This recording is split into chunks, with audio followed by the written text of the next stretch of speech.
여러분, 느헤미야서의 말씀은 페르시아 제국의 5번째 왕이었던 아닥사스다 왕 때에 수산궁에 머물러 있던 느헤미야가 들은 한 소식으로부터 이 느헤미야서가 시작이 됩니다.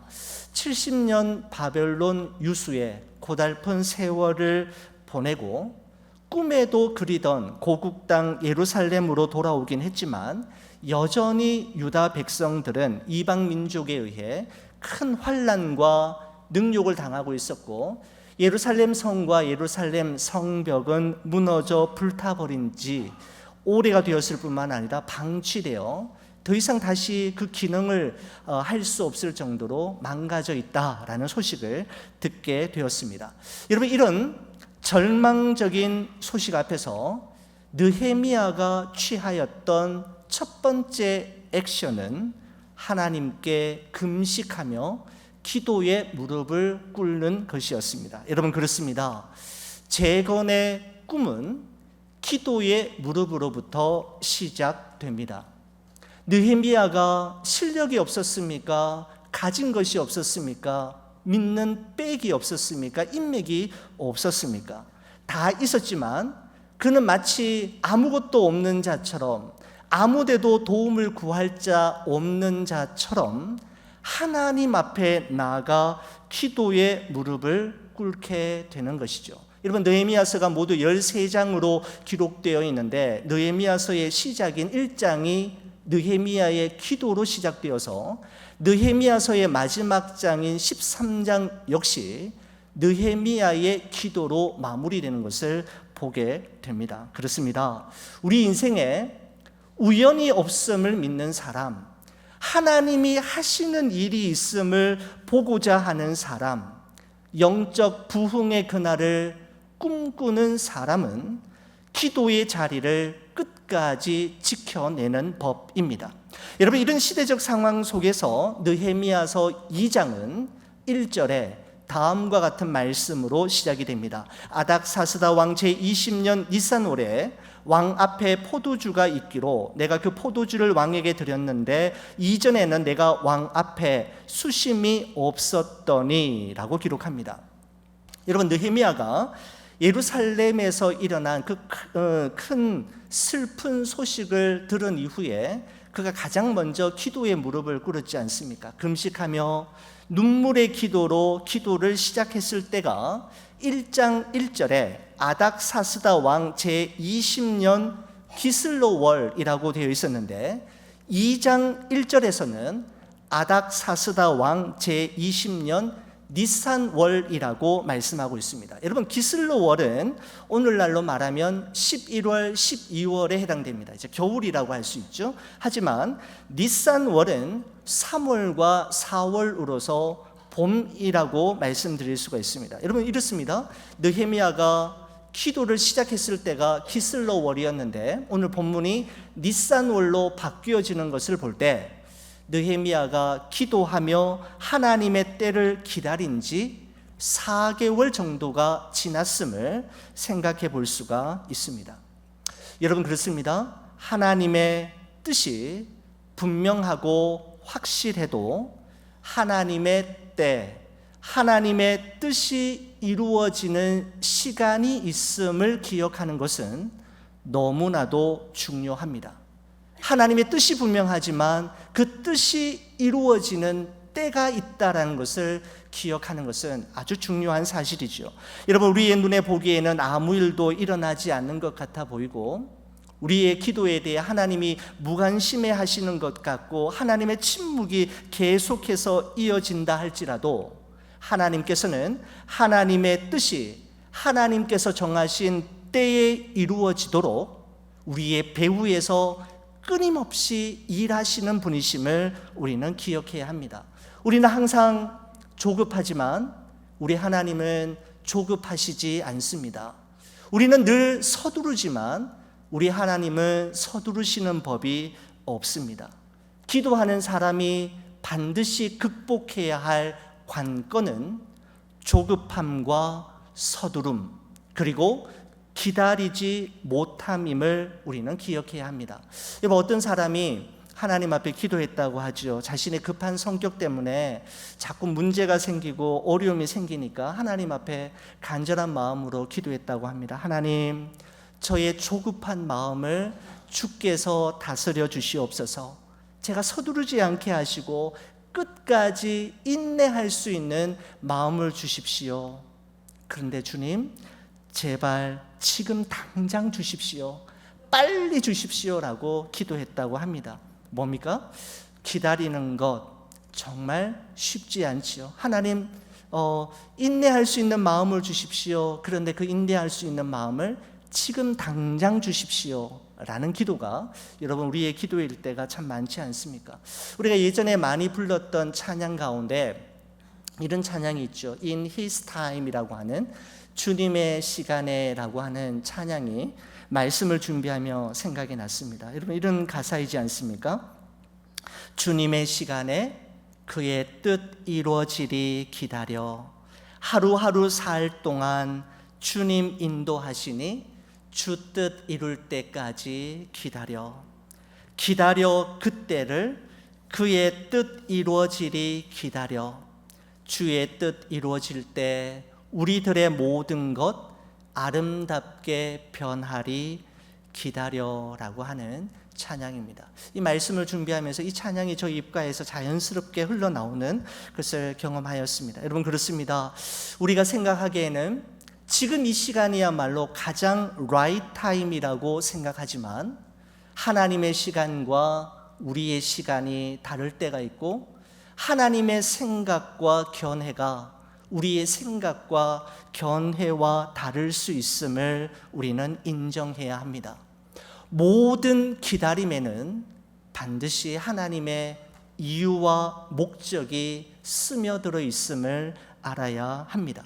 하나님의 뜻이 하나님의 때에 이루어질 때 가장 아름다울 수 있고 가장 좋은 결과를 가져올 수 있음을 믿고 기도하되 기다린다면 여러분과 저의 닛산월, 우리 교회의 부흥의 봄은 반드시 오고야 말 것입니다. 여러분, 느헤미야가 기도하며 이처럼 하나님의 때를 기다려온 지 어느덧 4개월이 지난 어느 날, 그 닛산월의 어느 날 왕의 식사 자리에서 이 아닥사스다 왕은 자기의 포도주잔에 포도주를 따르는 느헤미야의 얼굴에 평소와는 다른 신라 같은 수심이 있음을 알아차립니다. 그리고 2절에 이렇게 이야기합니다. 2절 말씀입니다. 왕이 내게 이르시되 내가 병이 없거늘 어찌하여 얼굴에 수심이 있느냐, 이는 필연 내 마음에 근심이 있음이로다 하더라.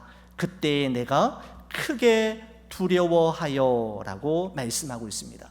여러분, 페르시아 제국의 왕들은 언제나 적들의 독살과 암살의 위험에 노출되어 있었기 때문에 왕이 먹는 모든 음식과 왕이 마시는 모든 포도주를 직접 검사하고 관리함으로써 왕의 생명을 보존하고 보호하는 특별한 임무를 띈 사람이 술관원인데, 이 느헤미야가 술관원이었지 않습니까? 이 술관원의 얼굴과 마음에 수심과 근심이 있다라는 사실은 왕의 심기를 아주 불편하게 할 수 있는 위험한 행동일 수 있었습니다. 여러분, 그래서 느헤미야 마지막에 보면 이렇게 돼 있죠. 그때에 내가 크게 두려워했다라고 기록합니다. 왕 앞에 수심이 가득한 얼굴을 비추었기 때문입니다. 여러분, 하지만 느헤미야는 네가 어찌하여 얼굴에 수심이 가득하냐, 수심이 있느냐라고 묻는 왕의 질문을 기회로 삼아서 지금 예루살렘에서 벌어지고 있는 이 참담한 사실에 대해서 이야기를 하지요. 3절 말씀입니다. 왕께 대답하되 왕은 만세수를 하옵소서. 내 조상들의 묘실이 있는 성읍이 이제까지 황폐하고 성문이 불탔사오니 내가 어찌 얼굴에 수심이 없사오리까 하니 라고 기록합니다. 바로 하나님의 역사하심이 느헤미야가 제국의 왕 앞에서는 절대로 보이지 말아야 했을 얼굴의 수심과 마음의 근심을 통해 시작됨을 보게 됩니다. 여러분 그렇습니다. 하나님은 우리의 연약함과 우리의 부족함, 우리의 작은 실수조차도 당신의 뜻을 이루는 섭리의 도구와 섭리의 재료로 사용하시는 분이심에 분명합니다. 여러분 예전에 읽었던 그 책들 중에 여러분 이런 제목의 책이 있었습니다. 부족함, 은혜를 담는 그릇이라고 하는 책 제목이 있었습니다. 여러분 책 제목이 참 마음에 들죠? 여러분 이 책의 저자는 부족함이 무엇인가 라고 하는 것에 대해 곰곰이 생각하면서 부족함의 정의를 하나님의 은혜를 담아내는 그릇이다 라고 표현하고 있습니다.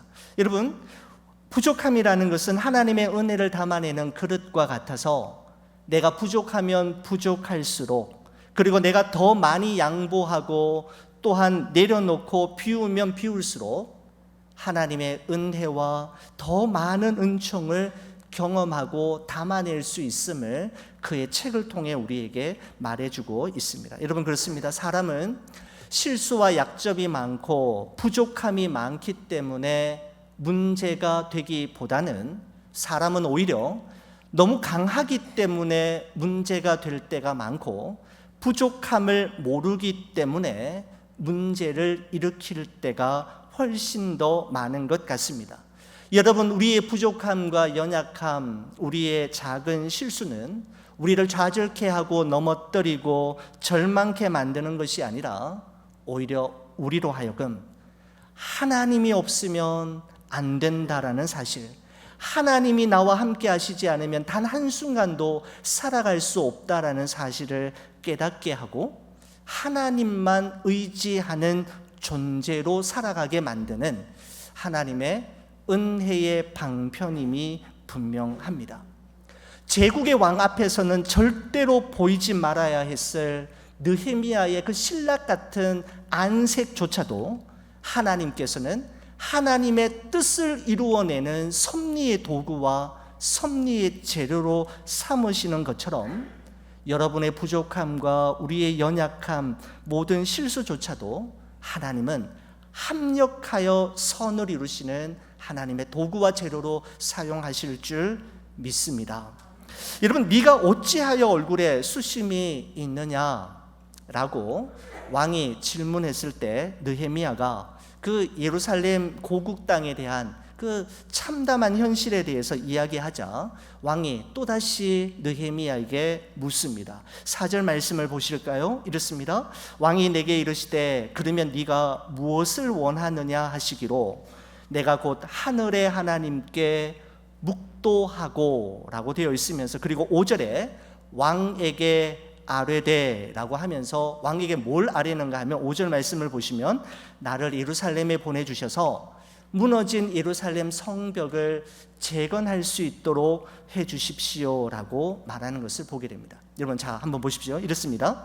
4절에 아닥사스다 왕이 느헤미야에게 그러면 너가 무엇을 원하느냐라고 묻는 그 질문과 5절에 느헤미야가 왕에게 아뢰되라고 하면서 그죠? 이 예루살렘 성을 재건할 수 있도록 나를 보내주십시오라고 말하는 느헤미야의 대답 사이, 왕의 질문과 느헤미야의 대답 사이에 여러분과 제가 반드시 짚고 넘어가야 할 아주 중요한, 우리의 시선을 주목하게 만드는 중요한 표현이 하나 있습니다. 바로 그것은 내가 곧 하늘의 하나님께 묵도하고 라고 하는 바로 이 표현입니다. 질문과 대답 사이에 느헤미야는 그 짧은 찰나의 순간에 하늘의 하나님께 묵도하는 기도의 사람이었습니다. 여러분 느헤미야는 왕이 자신에게 무엇을 원하느냐라고 물었을 때 곧바로 왕에게 이것 원합니다, 이것 해주세요라고 대답하기 전에, 그 짧은 순간 대답하기 전에 하나님께 묵도하는 것이죠. 하나님, 제가 어떻게 할까요? 제가 어떻게 대답해야 합니까? 하나님 저에게 지혜를 주시고 가르쳐 주십시오라고 기도했던 것입니다. 그는 대답하기 전에 하늘의 하나님께 묵도하는 기도의 사람이었음을 확인할 수가 있습니다. 여러분, 목사이자 작가인 찰스 쉘던이라고 하는 분이 1896년에 쓴 걸작이 하나 있습니다. 예수님이라면 어떻게 하실까라고 하는 책입니다. 여러분, 이 책의 원 제목은 In His Steps라고 되어 있습니다. 주님의 발자취를 따라서라고 하는 이름으로 번역이 되어서 이 책이 출간이 되었는데, 여러분, 이 책을 읽어보시면 아시겠지만 이 책 가운데 가장 많이 반복적으로 나오는 문장이 예수님이라면 어떻게 하실까? What would Jesus do? 라고 하는 표현이 너무너무 많이 이 책 가운데 등장하게 되면서 In His Steps라고 하는 말보다는 그 부제목이었던 What would Jesus do? 예수님이라면 어떻게 하실까가 원제목이 되어서 번역되어서 판매되었는데, 정말 베스트셀러, 기독교 고전들 중에 베스트셀러들 중에 한 권이 되었습니다.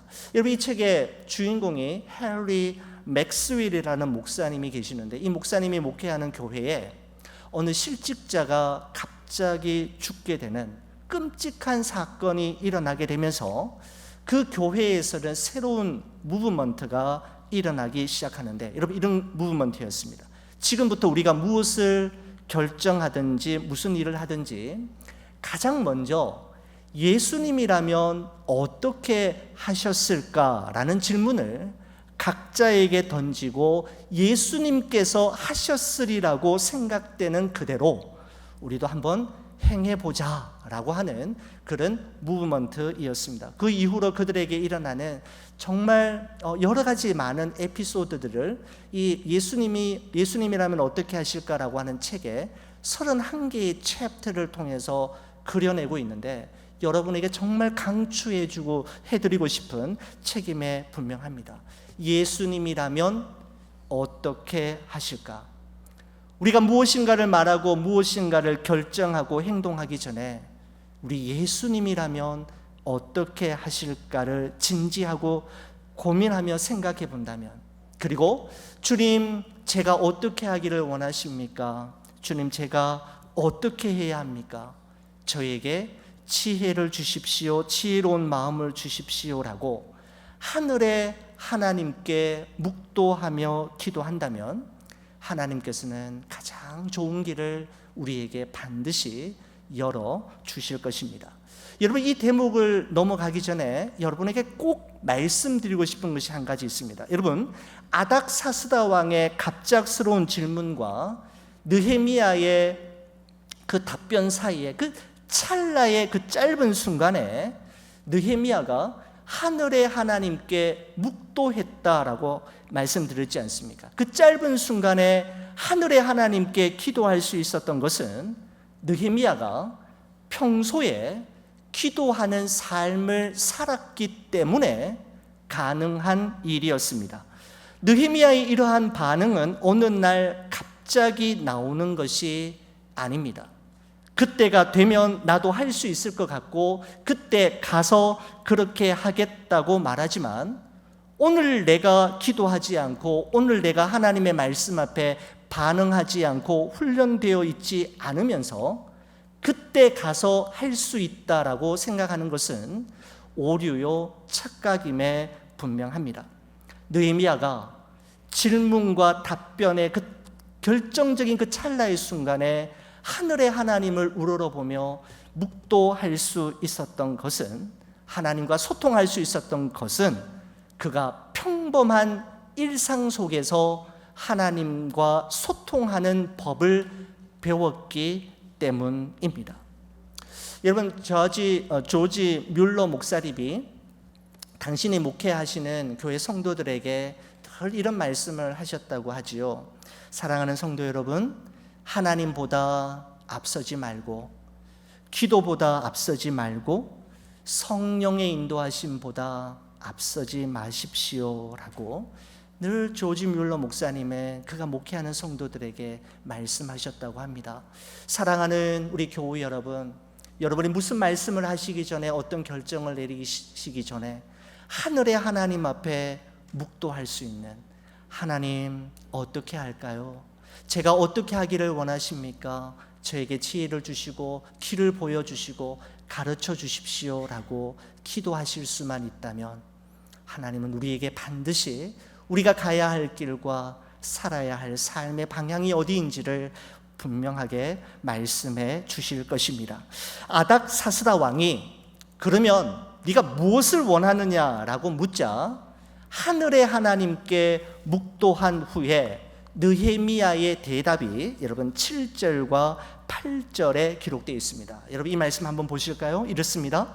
내가 또 왕에게 아뢰되 왕이 만일 좋게 여기시거든 강 서쪽 총독들에게 내리시는 조서를 내게 주사 그들이 나를 용납하여 유다에 들어가기까지 통과하게 하시고 또 왕의 삼림 감독 아삽에게 조서를 내리사 그가 성전에 속한 영문의 문과 성곽과 내가 들어갈 집을 위하여 들보로 쓸 제목을 내게 주게 하옵소서 하매 내 하나님의 선한 손이 나를 도우심으로 왕이 허락하고 라고 기록하고 있습니다. 여러분 두 가지를 요청합니다. 요약하면 이렇습니다. 첫 번째는 느헤미야의 신분을 보장해주는 왕의 친서를 부탁합니다. 두 번째는 무엇인가 하면 무너진 예루살렘 성읍을 다시 재건하고 하려면 사용되어질 엄청난 양의 목재가 필요하기 때문에 그 목재를 조달받을 수 있는 왕의 조서를 달라라고 이야기합니다. 왕의 친서와 왕의 조서를 부탁한 후에 여러분 8절 마지막 부분에 이렇게 되어 있죠. 왕이 허락하고 라고 되어 있습니다. 여러분 그런데 왕이 허락하고 라고 하는 표현 앞에 이런 말씀이 있습니다. 내 하나님의 선한 손이 나를 도우심으로 왕이 허락하고 라고 되어 있습니다. 여러분 내 하나님의 선한 손이 나를 도우심으로 라는 표현이 없었다면 왕이 허락하고 라는 표현은 기록되지 않을 수도 있었을 것입니다. 하나님의 선한 손이 그를 도우고 그를 도왔기 때문에 왕이 마음을 열고 허락을 해 주었던 것이죠. 여러분 느헤미야는 지난 4개월 동안 조국을 위해서 그죠? 하루도 빠짐없이 금식하며 기도했지 않습니까? 무너진 예루살렘 성읍과 성벽을 재건하기 위해 내가 지금 이 자리에서 할 수 있는 일이 무엇이고 무엇이 필요하고 어떻게 해야 하는지에 대해 구체적인 아주 세밀한 마스터 플랜을 가지고 있었지만 그는 이것만으로는 절대로 안 된다라는 사실을 알고 있었습니다. 자기가 세운 마스터 플랜이 있지만 이것만으로는 이 일이 가능하지 않음을 알고 있었던 것이죠. 사람의 마음에 많은 계획이 있어도 오직 여호와의 뜻만이 완전히 선다라는 사실과 사람이 마음으로 많은 자기의 길을 계획할지라도 그의 걸음을 인도하시는 분은 여호와 하나님이라는 사실을 그는 분명히 알고 있었기에 왕이 허락하고 라고 하는 그 앞에 하나님의 선한 손의 도우심이라는 표현을 분명하게 삽입함으로 말미암아 왕의 허락이 있기 전에 하나님의 선한 손의 도우심이 있었음을 그는 이 느헤미야서를 읽는 독자들에게 분명하게 확인시키고 싶었던 것입니다. 여러분 그렇습니다. 하나님의 선한 손의 도우심이 여러분과 저를 여기까지 오게 하였고 가능케 한 삶으로 만들어 왔지 않습니까? 여러분 이 말씀을 묵상하면서 여러분 지난 주간 우리 교회에서는 우리 여름 성경학교 BBS가 있었습니다. 여러분 이 본당뿐만 아니라 여러분 친교실 1층, 2층을 마치 헐리우드 애니메이션 세트장처럼 정말 기가 막히게 꾸며놓았지 않습니까? 여러분 그리고 지난 한 주간 동안 그 무더위 속에서도 우리 장로님들, 우리 권사님들, 우리 집사님들 모두 다 한 마음으로 나오셔가지고 여러 가지 모양으로 또 섬겨주시고 또 뒤에서 직접 기도해 주시면서 여름 성경학교가 하나의 어떤 사고도 없이 하나님 은혜 가운데 잘 맞춰졌지 않습니까? 그래서 저는 이런 모습들을 보면서 야 우리 교회가 정말 소망이 있구나.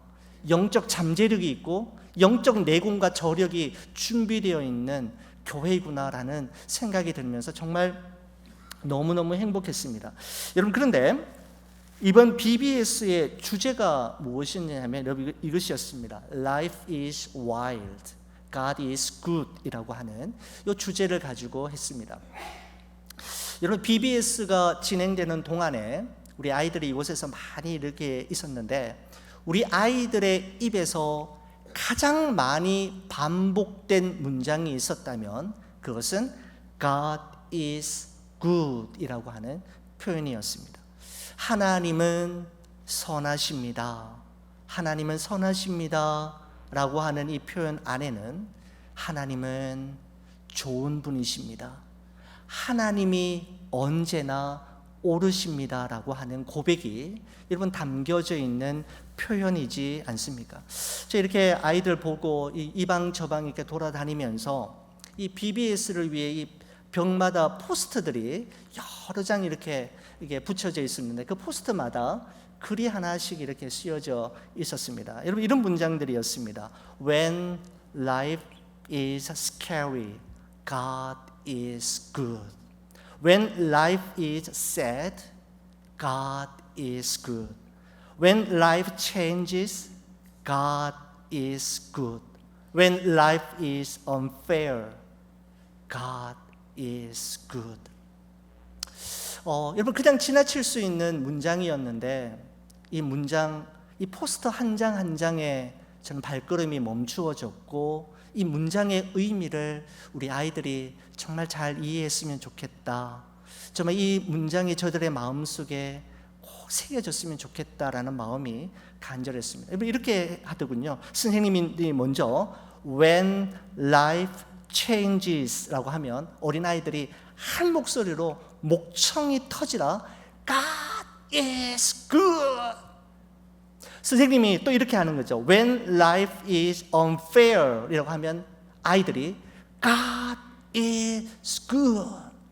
여러분, 이 아이들의 소리가 여러분 제가 사무실에 있는데 들려오는데 그때마다 제 온몸의 전율이 진동하는 것을 느낄 수 있었습니다. 여러분, 제가 그래서 사실 오늘 주일이 오기를 되게 기다렸습니다. 제가 너무너무 여러분과 함께 해보고 싶었거든요. 여러분, 제가 여러분에게 질문하면 여러분의 대답은 오직 한 가지입니다. God is good. Ready? 한번 해보십시다. 여러분 혹시 두려우십니까?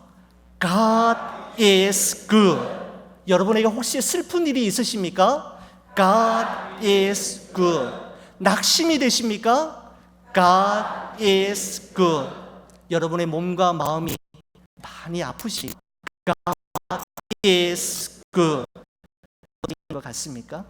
기억 속에서 지워지고 버림받았다라는 생각이 드십니까? God is good. 길을 잃어버린 것 같습니까? 어디로 가야 할지 전혀 방향 감각이 되살아나지 않고 있습니까? God is good. 내 뜻대로 되는 일이 하나도 없어서 너무너무 내 삶이 싫게 느껴지십니까? God is good. 기도 응답이 더디십니까? 하나님이 내 기도에 무관심한 것처럼 여겨지십니까? God is good. 그리 아니하실지라도 God is good. 그럼에도 불구하고 God is good. 여러분, 그렇습니다. 하나님이 언제나 옳으십니다. 하나님은 실수하는 법이 없으십니다. 하나님은 언제나 God is good 이십니다. 여러분, 이것이 모두 다 우리 모두의 신앙 고백이 되기를 간절히 축원을 드립니다.